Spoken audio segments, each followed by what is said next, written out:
Assalamualaikum warahmatullahi wabarakatuh. Perkenalkan, nama saya Hasila Ainun Hikbar, NIM O1A1171148 dari kelas B. Di sini saya akan mempresentasikan untuk ujian tengah semester.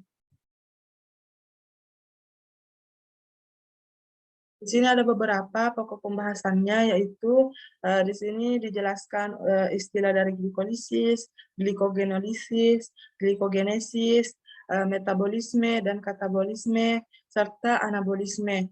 Kemudian yang kedua di sini dijelaskan tentang proses metabolisme glukosa secara aerob yang menghasilkan energi lebih cepat dibanding anaerob. Kemudian untuk yang ketiga, hubungan metabolisme karbohidrat dan metabolisme lipid. Kemudian yang keempat di sini tunjukkan bahwa energi dihasilkan dari metabolisme lemak lebih tinggi dibanding energi yang diperoleh dari metabolisme karbohidrat. Kemudian yang kelima, di sini salah satu penyakit yang terkait gangguan metabolisme karbohidrat dan metabolisme lipid. Di sini saya ambil salah satu penyakit terkait gangguan metabolisme karbohidrat. Yang pertama di sini, saya akan menjelaskan istilah glikolisis yang merupakan tahap pertama dari 3 fase respirasi yang sangat berkaitan, diikuti oleh daur Krebs dan pengangkutan elektron yang terjadi di mitokondria. Istilah glikolisis ini yang berarti pemecahan gula diperkenalkan pada tahun 1909 untuk maksud perombakan gula menjadi etil alkohol atau etanol. Sebagian besar akan menghasilkan asam pirufat. Kemudian bukan etanol jika mendapat aerasi secara normal. Gula yang lazim dirombak adalah heksosa, sehingga glukolisis ini berarti heksosa menjadi asam pirufat. Pada tahap ini dihasilkan 2 molekul NADH serta 2 molekul ATP. Ini menurut Salisbury dan Ross tahun 1995. Kemudian menurut Bastiani, glikogenesis adalah pembentukan glikogen dari glukosa yang apabila terjadi peningkatan kadar glukosa dalam darah, misalnya beberapa saat setelah makan, maka pankreas akan mensekresikan hormon insulin yang akan menstimulasi penyimpanan glukosa dalam bentuk glikogen di dalam hati dan otot. Hormon insulin ini akan menstimulasi enzim glukogen sintase untuk memulai proses glikogenesis. Kemudian ada juga ini menurut Bastiani, glikogenolisis merupakan proses pemecahan molekul glikogen menjadi glukosa. Apabila tubuh dalam keadaan lapar, tidak ada asupan makan, kadar glukosa dalam darah akan menurun. Glukosa juga diperoleh dengan memecah glikogen menjadi glukosa yang kemudian digunakan untuk memproduksi energi.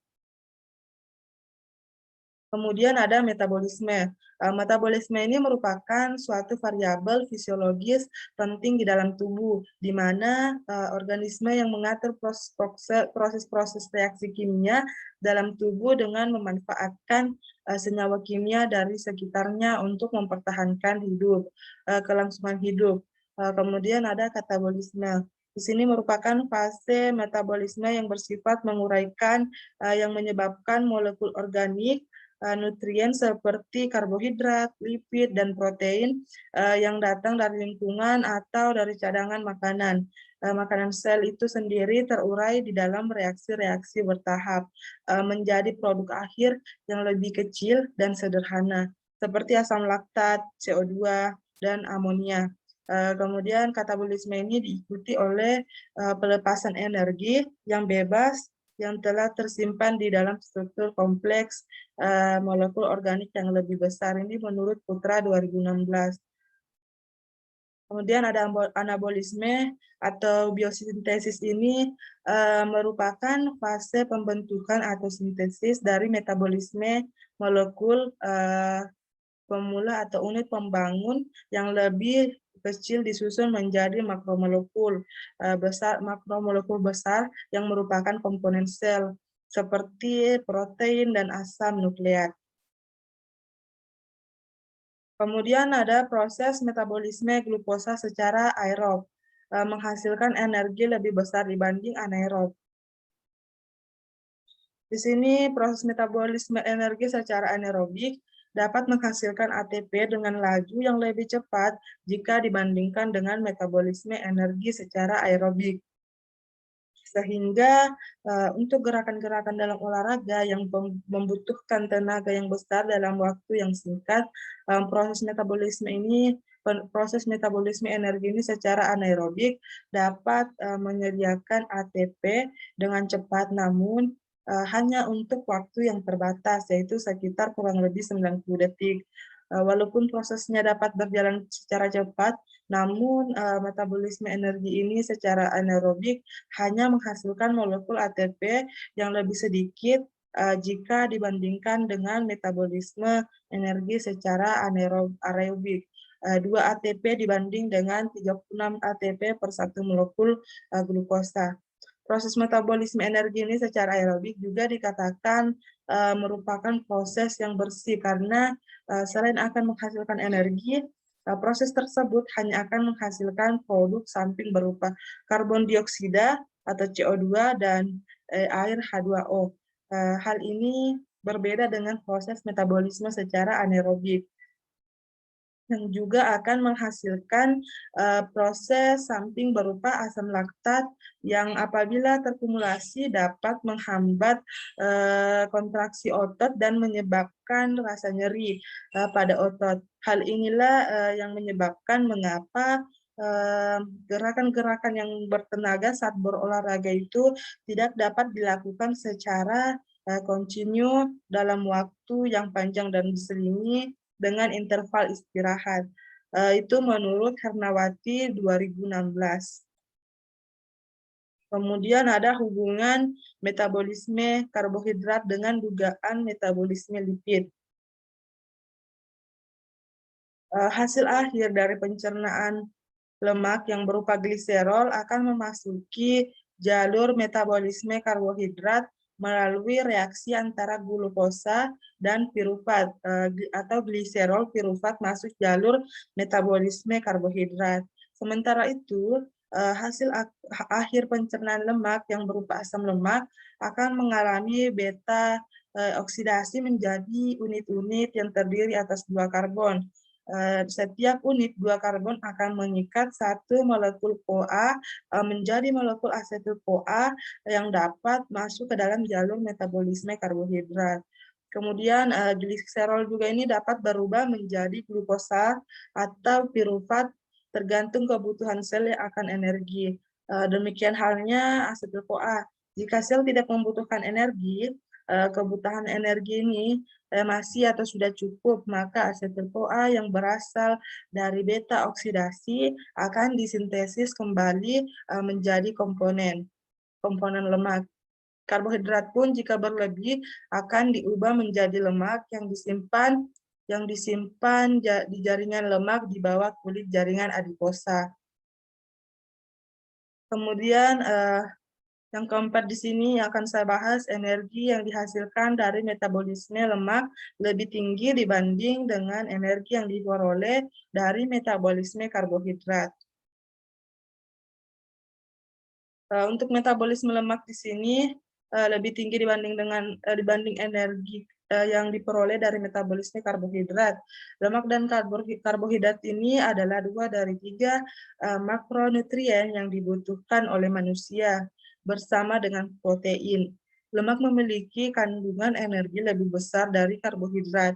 Hal ini berasal dari perbedaan struktur dan unsur penyusun molekul lemak dan karbohidrat yang berakibat pada perbedaan jumlah oksidasi yang terjadi ketika lemak dan karbohidrat dicerna dan diubah menjadi karbon dioksida dan uap air. Kemudian lemak ini membutuhkan lebih banyak oksidasi saat dicerna daripada karbohidrat karena bentuk struktur dari dan unsur penyusunnya. Umumnya pada karbohidrat ini sudah ada satu atom oksigen dan satu atom hidrogen untuk setiap atom karbon, sehingga saat proses oksidasi setiap atom karbon hanya membutuhkan satu oksigen lagi, dan setiap atom hidrogen juga membutuhkan satu oksigen lagi. Namun pada lemak, hampir setiap atom karbon hanya memiliki satu atom hidrogen saja, sehingga dalam proses oksidasi molekul lemak membutuhkan 2 oksidasi setiap atom karbon dan atom hidrogen yang masih membutuhkan satu oksigen lagi. Kemudian dengan menghitung jumlah oksigen yang perlu ditambahkan dalam oksidasi, terlihat lemak membutuhkan oksidasi sekitar 50% lebih banyak untuk jumlah atom karbon yang sama bila dibandingkan dengan karbohidrat.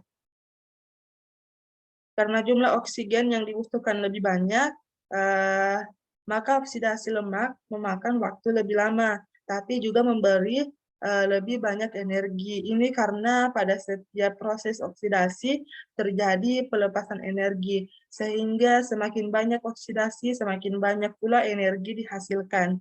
Umumnya lemak menghasilkan energi sekitar 9 kilokalori per gram dan karbohidrat memberikan sekitar 4 kilokalori per gram. Kemudian yang terakhir di sini ada penyakit terkait gangguan metabolisme karbohidrat. Penyakit terkait gangguan metabolisme karbohidrat ini salah satunya yaitu diabetes mellitus. Menurut American Diabetes Association atau ADA 2010, diabetes mellitus atau DM merupakan suatu kelompok penyakit metabolik dengan karakteristik hiperglikemia yang terjadi karena kelainan sekresi insulin. Kerja insulin atau keduanya yang menimbulkan berbagai komplikasi kronik pada mata, ginjal, saraf, dan pembuluh darah. Kriteria penderita DM yaitu bila kadar glukosa darah puasa lebih besar dari 110 mg per dl dan kadar glukosa darah 2 jam postprandial atau lebih besar dari 200 mg per dl. Ini menurut Perkeni 2011. Kemudian diabetes mellitus ini merupakan salah satu gejala yang timbul pada seseorang karena adanya peningkatan kadar glukosa darah secara terus-menerus akibat dari kekurangan insulin secara kuantitatif maupun kualitatif. Ini untuk cara mengatasinya yaitu dengan pemberian obat glinit. Glinit ini merupakan obat dan cara kerjanya sama dengan sulfonylurea dengan penekanan pada peningkatan sekresi insulin fase pertama. Golongan ini terdiri dari 2 macam obat, yaitu repaglinit, derivat asam benzoat, dan neteglinit, derivat fenilanin. Obat ini diabsorpsi dengan cepat setelah pemberian secara oral dan diekspresi secara cepat melalui hati. Obat ini juga dapat mengatasi hiperglikemia postprandial L. Ini menurut Perkeni 2015. Itulah tadi hasil presentasi dari saya. Saya akhiri dengan ucapan wabillahi taufiq wal hidayah. Wassalamualaikum warahmatullahi wabarakatuh.